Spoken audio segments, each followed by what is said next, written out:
How's it going, guys? It's going off good. We got another inverter for review by VoltWorks. 18 months warranty, it says. I have not opened this up yet. This is a 3000 watt 12 volt inverter. Looks like we got our owner's manual here. Bunch of packaging. 2 heavy duty cables. That's quite nice. Looks like there's a grounding cable as well, just like the Guy&Dell. Alright, let's pause this for a sec. Okay, so we got everything out of the packaging. Got a nice remote. Looks very similar to the Guy&Dell. I wonder if this is one of their brands. This is looking pretty nice. Got a nice screen. Yeah, I think this is a Guy&Dell product because it's got the same lugs, but it looks really good. I wonder why they decided to change the name.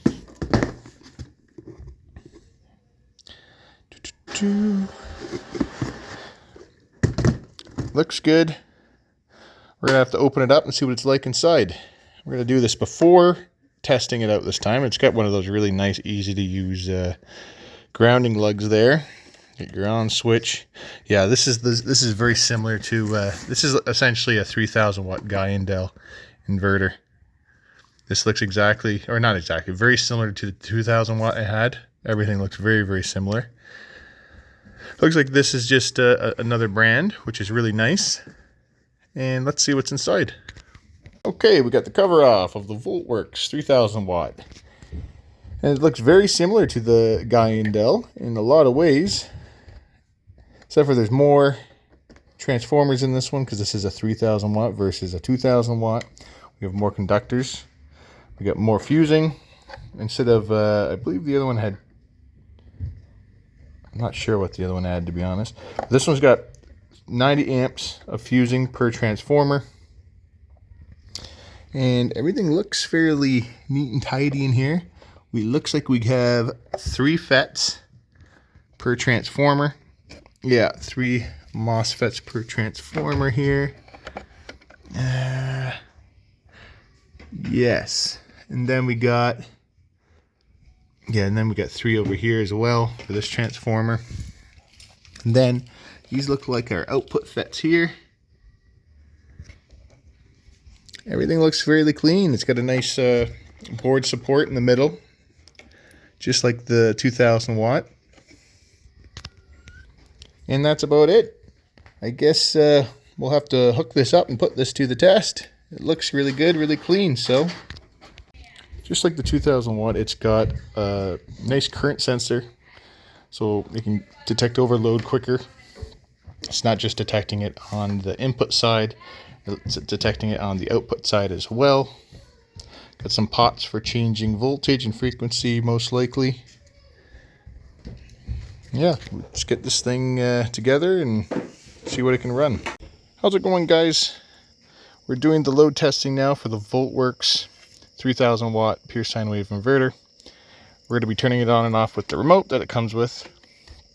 And what we're powering this with is a CALB LifePo 4 battery, 100 amp hour with 150 amp BMS. We got the Nissan Leaf's I believe that's like a 50 amp hour battery approximately, plus the 70 amp onboard charger.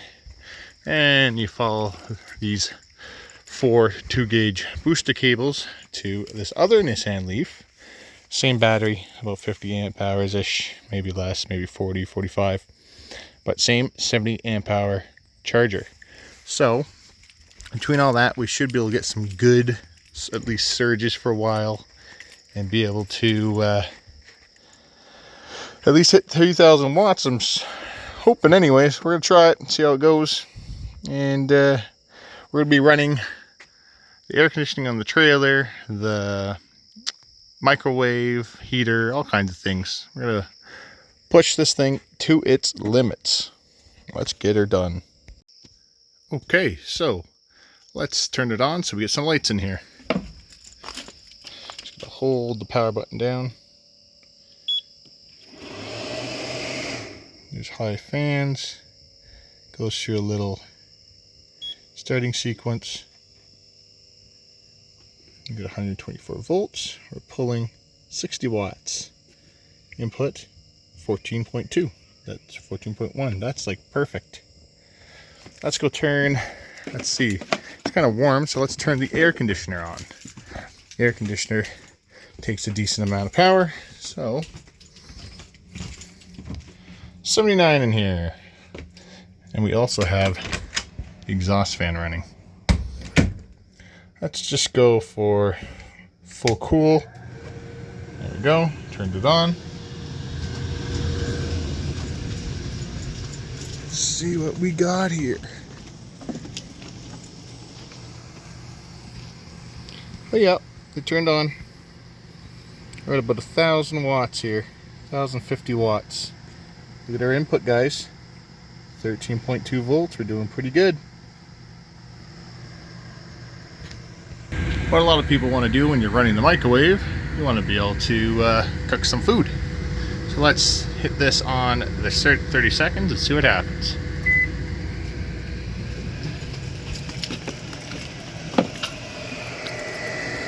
Oh, 2,450 watts, guys. Input's coming down. 12.7. Wow. Doing pretty good. Sorry about the glare. There we go. Get rid of that glare. There's 2,500 watts right out the gate.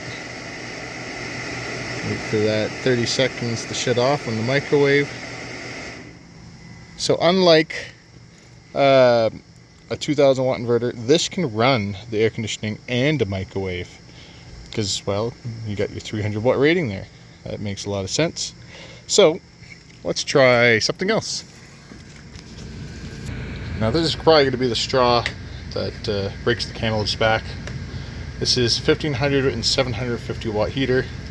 We are already at 2,450 watts plus 750. We should be at 3,200. That'll be more than what the inverter's rated for. So let's find out. Let's go. 30 seconds here. And we're just going to flip it to the lowest setting and go take a look real quick. There we go. 31.64. Holy smokes. It's still going. What? I did not expect this to work. That's incredible. Our voltage is coming down on the input, down to almost 12 volts. Almost 3,200 watts, guys. Holy smokes, look at that. And that's the heater on still. That's amazing. Well, you know me, I like to push things till it stops. I'm going to let that battery charge up for a second, and then I'm going to hit it with this on high, microwave, and the air conditioner going. Alright, sitting at 13 volts. See how she does. Start, and this time I'm just going to put it on high. Here we go. 3,800 watts. Oh crap. That's amazing. We got a fault. Overload warning. Let's go shut some stuff off and then see if she boots back up. And look at that. After about, I would say, 30-40 seconds, the power came back on. It was beeping, beeping, beeping, and then bam, just turned back on. So it looks like it gives it some time to cool off, let everything cool off, the fans stay on like max for a while, and then look at that, I just reset, everything seems to be working. 3,800 watts it was pulling.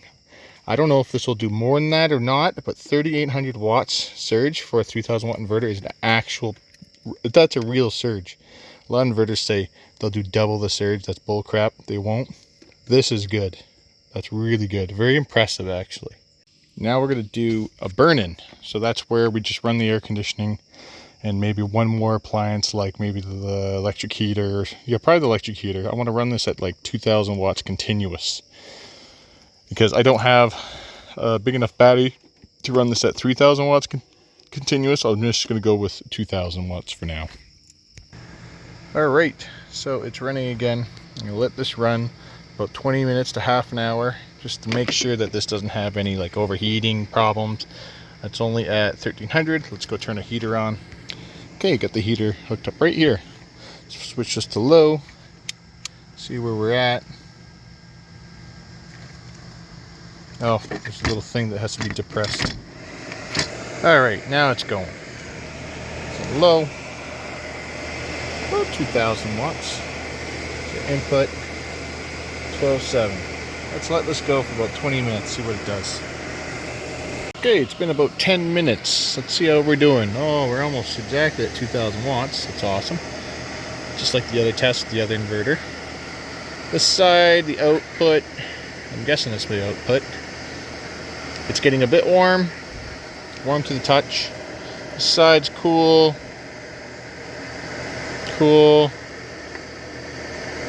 Yeah, it's mostly cool. Yeah, this side is definitely getting warmer. Air coming out of the back. Fairly coolish. We'll see. Got another at least 10 minutes here. If it keeps heating up, I'm going to keep testing it until it either shuts off or something happens. I want to make sure that this can do continuous duty cycle at least 2,000 watts. Right. It's been about between 35 and 45 minutes. How are we doing? Honestly, I don't know. Has it gotten any hotter? Don't think so. I think it's plateaued. This side's still cool. I said must be the input, I would think. Not sure. Normally the output's what get hot. Everything's looking good. Even the wires, like they're lukewarm, but they're not like, I wouldn't be worried about that. It's good. Awesome. So 2,000 watt tests, they definitely passed. And we're still sitting at 12.6 volts. I don't want to push the chargers on these Nissan Leafs too far. I don't want to burn it out. They are my vehicle. But we're looking good. I'm gonna go shut these loads off now. Holy smokes, look at that. It's not even hot enough to have the fans running with just the air conditioner running. And that's 1,275 watts. That's pretty good. Well, let's go shut that off and then we'll see what we think. There you go. Got it down, what was it, 79 I think? Got it down 4 degrees in here in about 40 minutes. That's pretty good. Yeah. Takes a lot of time to actually take the heat out of a space. Anyways, let's go check out the inverter. Well, I would have to say that was a great success. VoltWorks, highly recommended. At least for the testing I did. Now, I haven't done any long-term testing, but I believe this is most likely made by Guy&Dell, and they got a really good reputation. Very, very happy with this inverter. If you need 12 volts, this is a good bang for your buck.